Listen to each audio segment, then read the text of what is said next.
you talked about a little bit, Ryan. I mean, it looked like for a while there that SK had a shot in the beginning, at least. The early game was good. Funball in particular looked really solid, and a lot of that was because of the Osiris support in lane for sure. And then we just saw Rival start to focus that out. I mean, Funball gets a solo kill on the vote. I love the spam taunts on his body. I mean, it takes a special kind of person to like just be like, yes, we are 0-4, but I'm still going to be spam taunting against one of the best teams. And I honestly, like, not trolling, I like that mentality. Yeah. Because it just shows that you still have confidence in yourself and all that kind of stuff.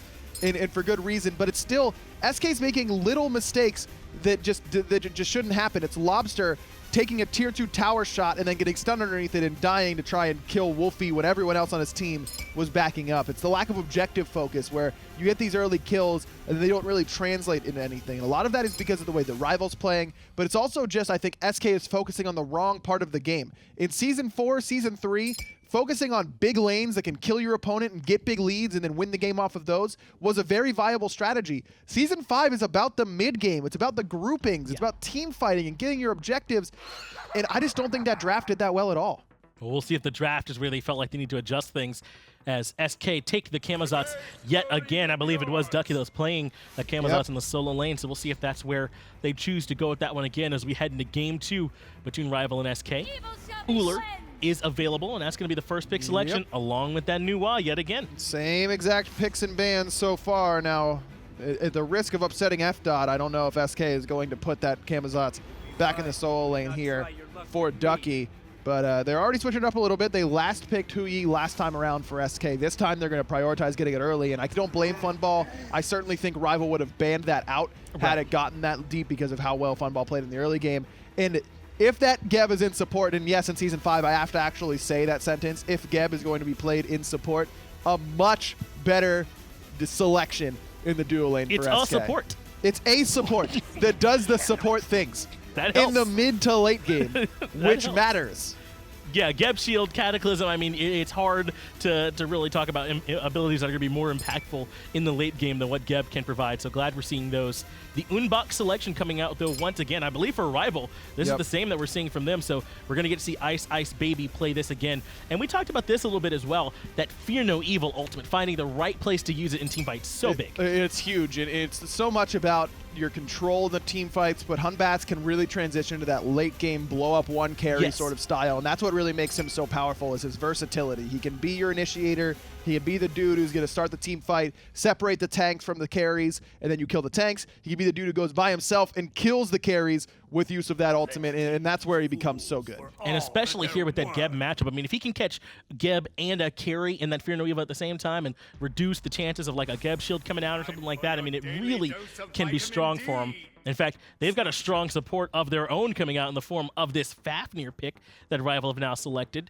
Coerce, going to be able to benefit them even a little bit more. And then Raw, a little bit more sustaining from SK. Yeah, that's a classic pick for Lawbster. He went to it on Tuesday, I believe, as well, earlier on in the week. And, you know, I think that this is a pick that is totally fine here. It synergizes well with the Ratatoskr and the Geb. It's much more of a get an early lead and then be able to sustain it through the healing and continue our sieges a little bit longer than what they're used to. Now, on the other hand, Europe is so obsessed with buying Divine Ruin whenever they possibly can that Rival's probably honestly excited they get an excuse to build that item in the mid lane here for Wlfy. And with the Sobek locked in as well, there's just so much innate anti-heal that I'm worried about the mid to late game for SK. Well, now 2 Guardians going to be available for Rival, a tankier composition. At least for them, that's going to be available, so we'll see how well Rival can try and deal with that one. But you talked about it already. The Ratatoskr selection are going to be coming out from SK. That semi-global presence, is that enough to swing you in SK's favor, or you feel like Rival might do it in 2-0? I think I've got Rival in the 2-0. They just look like the clearly better team today. All right, we got Rival here on the desk. Let's go ahead and get it over to the casters and see what happens. Thanks a lot, Finch and Aggro. Yeah, well, Camazotz is back. Do you reckon solo again?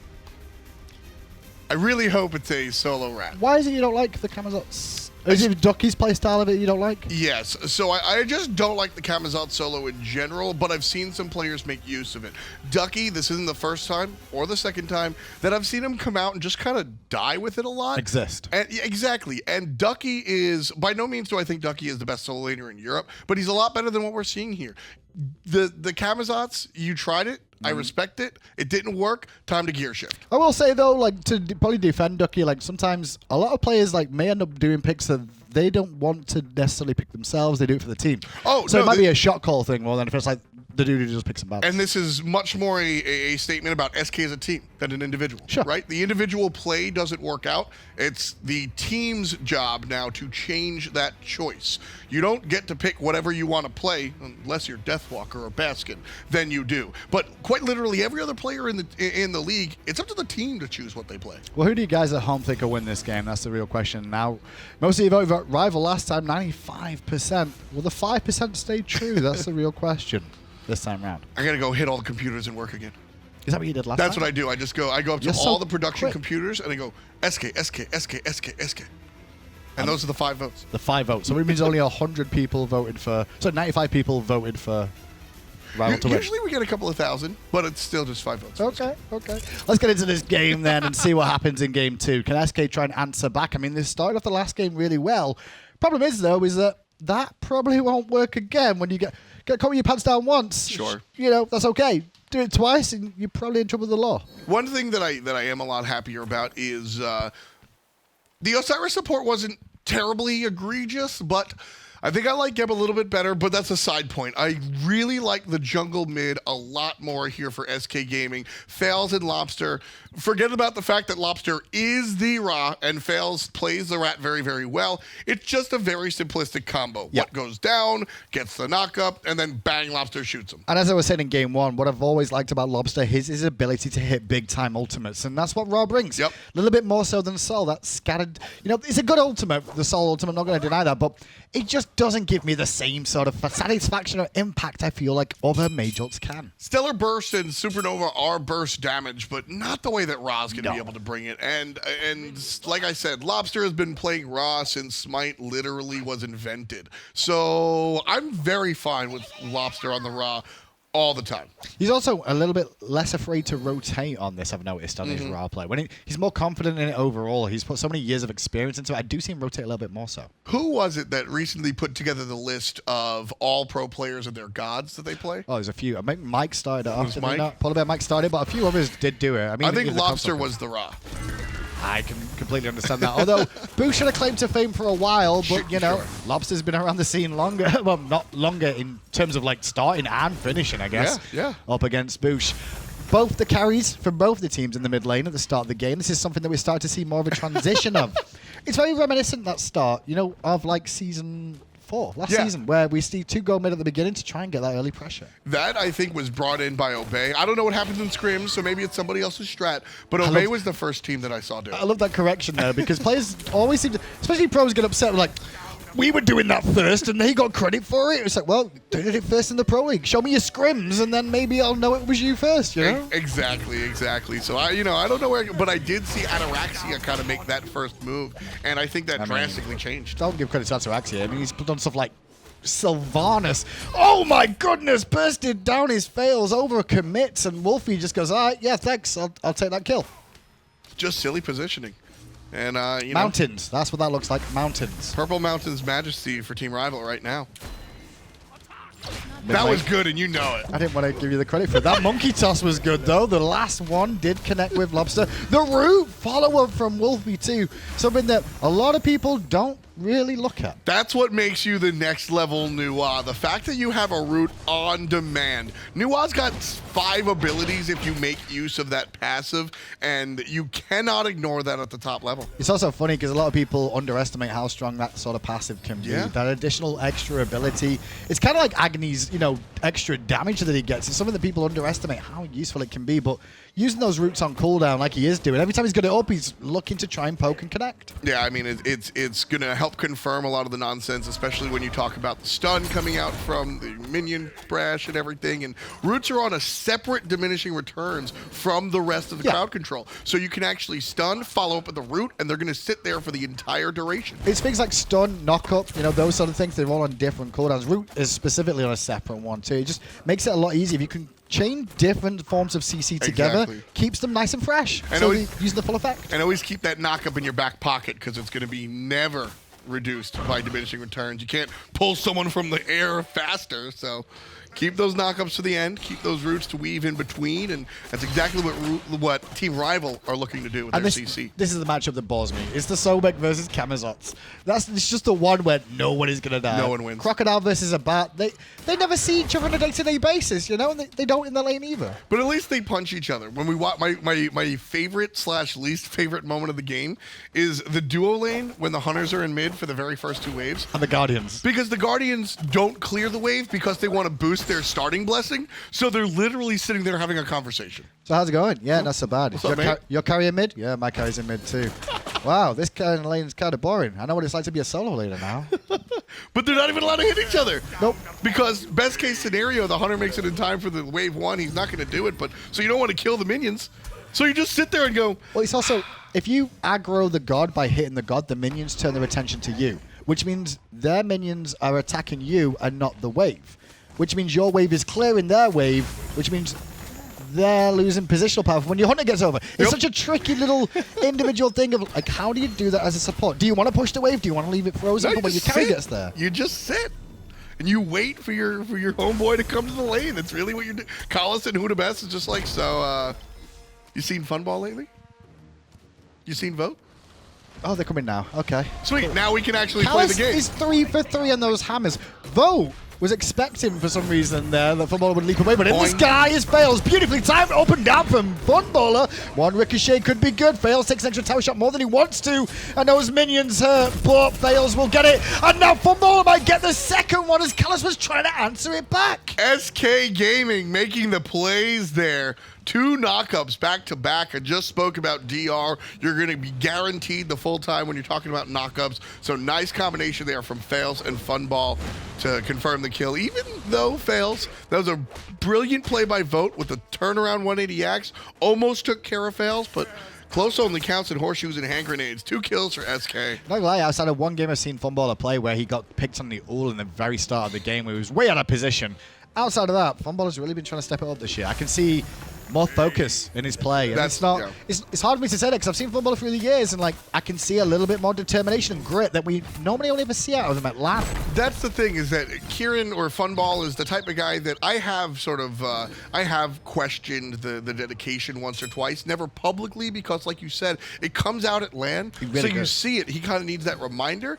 I think Season 5, not just Funball, Season 5 has knocked a couple of players into the Hello mindset. again, Vote. The rat is back. This time, though, Vote trying to hold on to his leap.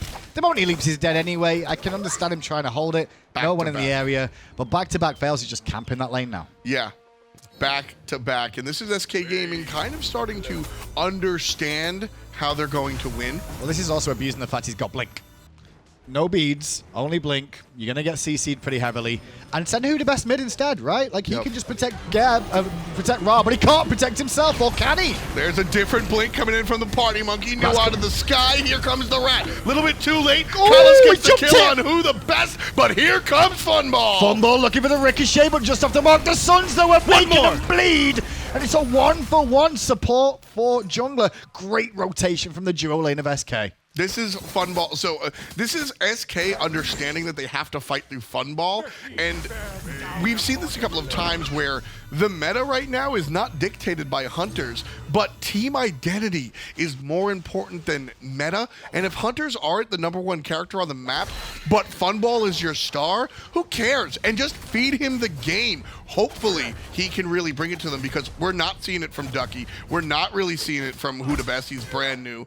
It's got to come from Funball. But to be fair, if we're going to see Ducky playing these sort of lanes, if he's just keeping Deathwalker in check all game, I'm not upset by that if that's the plan for SK elsewhere on the map. Exactly.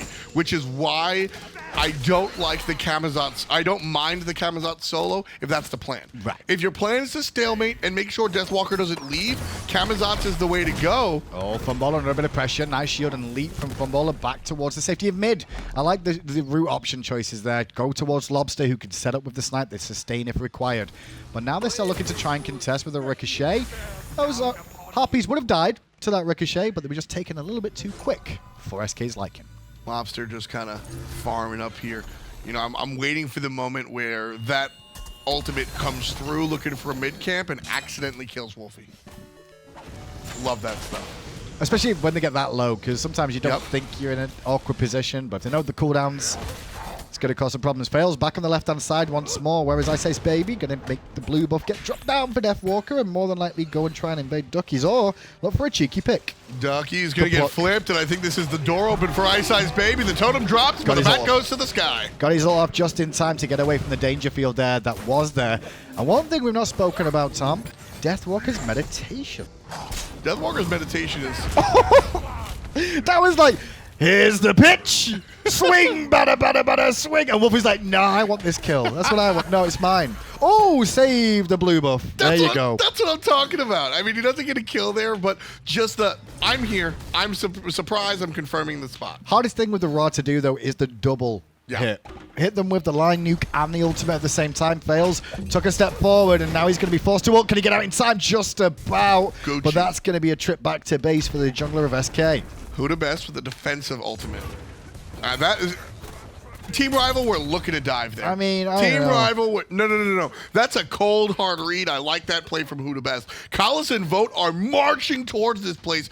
Watch me jump, watch me kill Funball. And WhoDaBest reads them like a book and stops them in the tracks. Well, the problem is now, though, is that they just do it again. And if he gets the hammer and then the follow-up combo, then he's going to lose half his health before he can get his shield up, as we got to see. See, that we were going to see that same exact thing happen to Funball, who is low HP. So the ultimate actually saves the hunter. That was a cold, hard read from WhoDaBest. You give that more credit than I do. I mean, to be fair, I didn't see the start of the lane, so I don't know if his shield was on cooldown. If his shield's on cooldown there, makes sense. If it's not, I don't think he needed the character. That's fair. Gold Fury started up, though, by Rival, looking for a little cheeky fight. Because WhoDaBest used that ultimate. That's wise as well, yeah. Trying to abuse the situation a little bit more so. Lawbster's too scary. Rival to get back. Well, I don't think it's just him. I think it's also Faeles.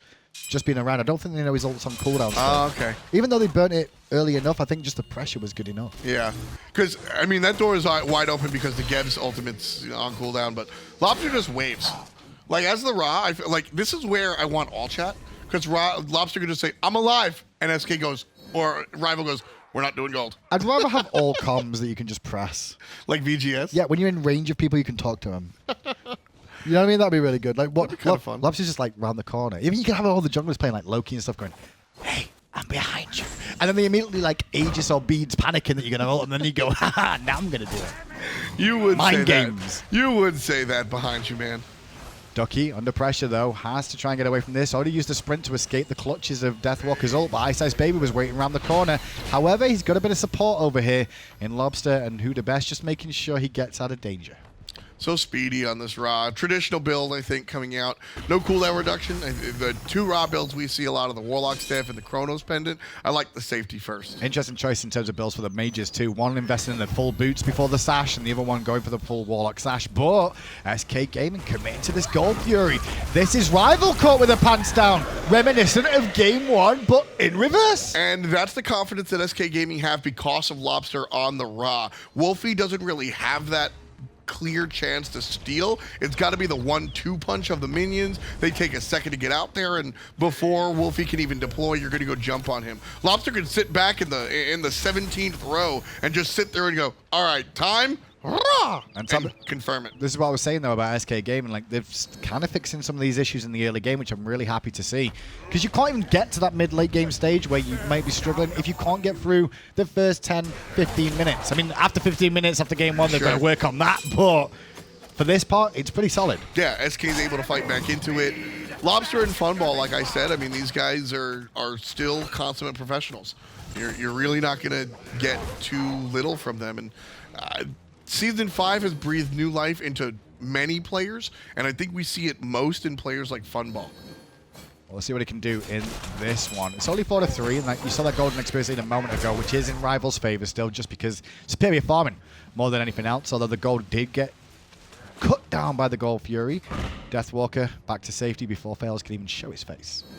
Thought Faeles was going to go for the gank, but like you said, Deathwalker wiggled on out of there. I think he's really just after the farm right now, Tom, because he's only level 11. He needs that extra level to equal that of iceicebaby, but neither jungler actually returned to base just recently, so no extra relic for Iceice just yet.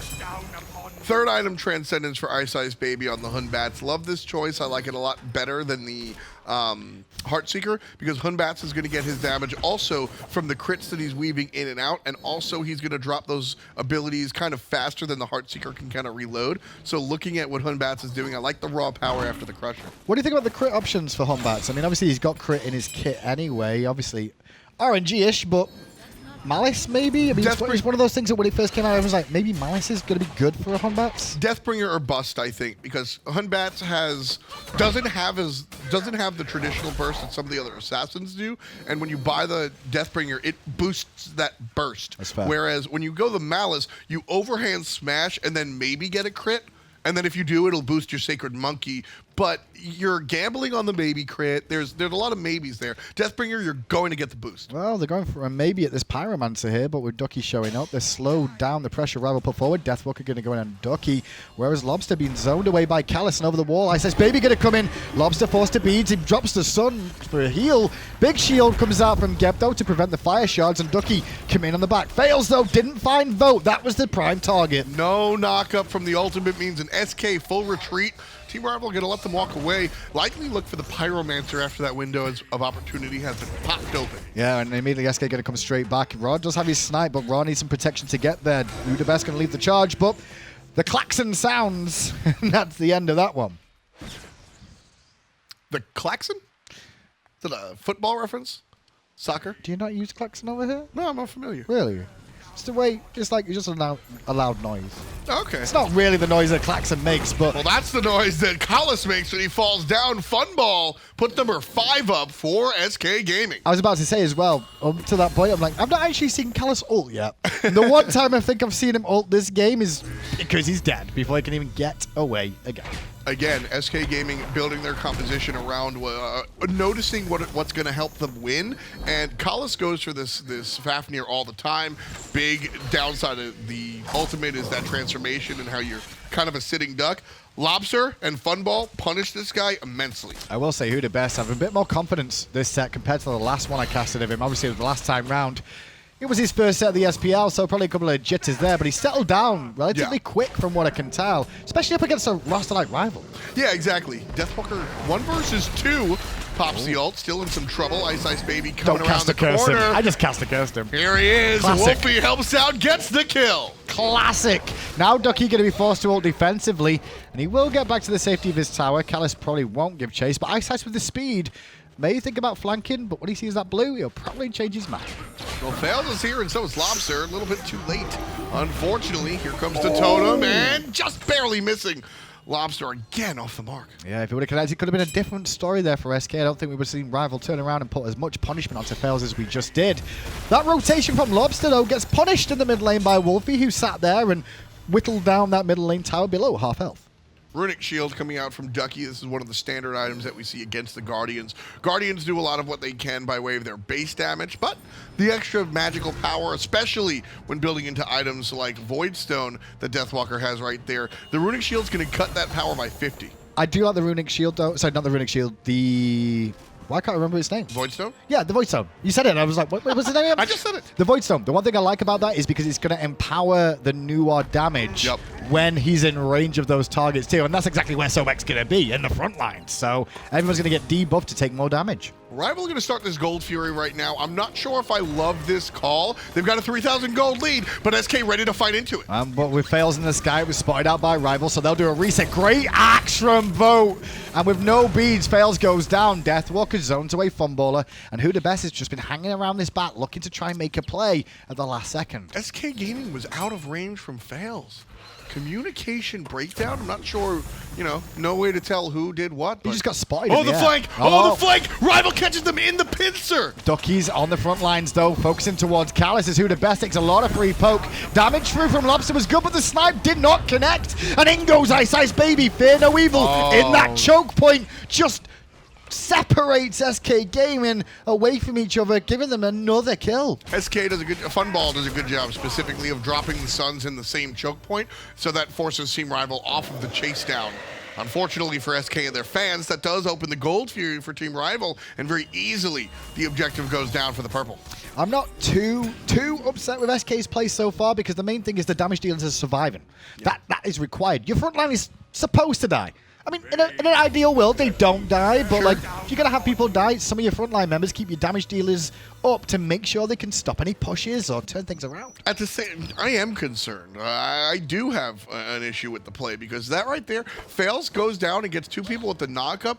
Lawbster's nowhere in the area code. Funball also can't reach, and these are longer range characters than most. Ricochet and the Searing Pain are going to go from a mile away. So the fact that SK Gaming was that far out of range from their jungler initiation, Faeles is too aggressive, and or SK Gaming are too passive.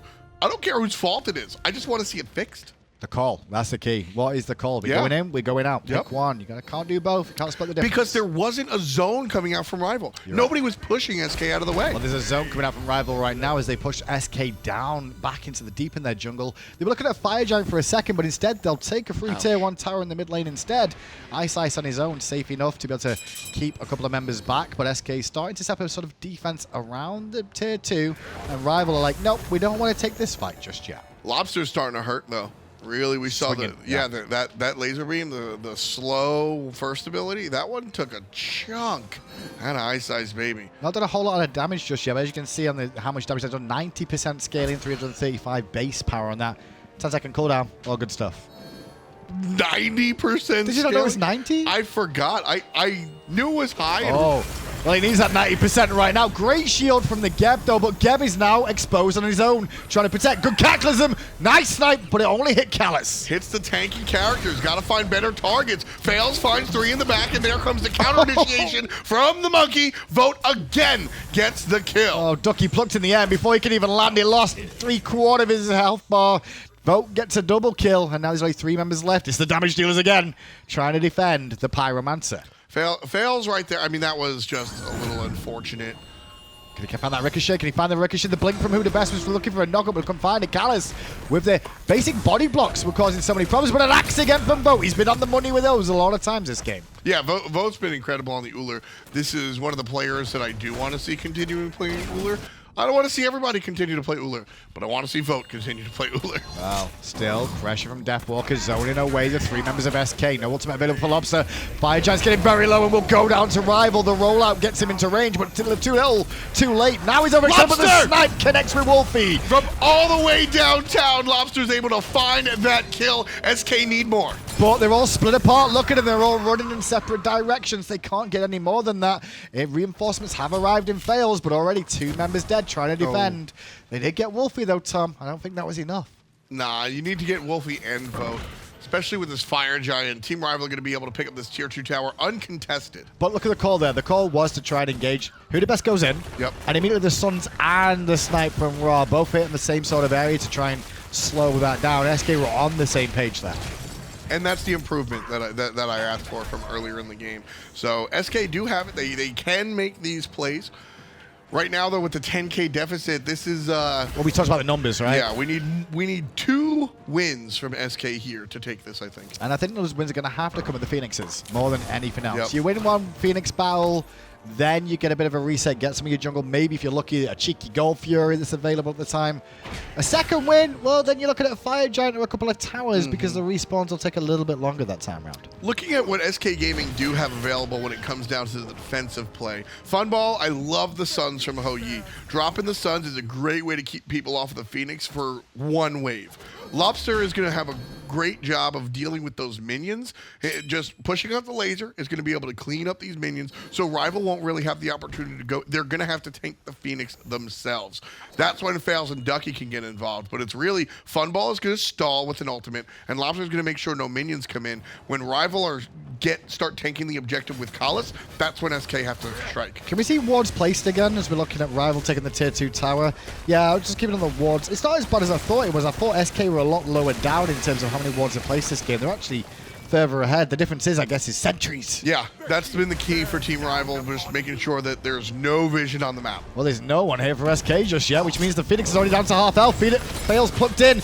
Before he lands, he is already dead. The Wlfy ultimate was there to actually secure it if required, but it wasn't needed.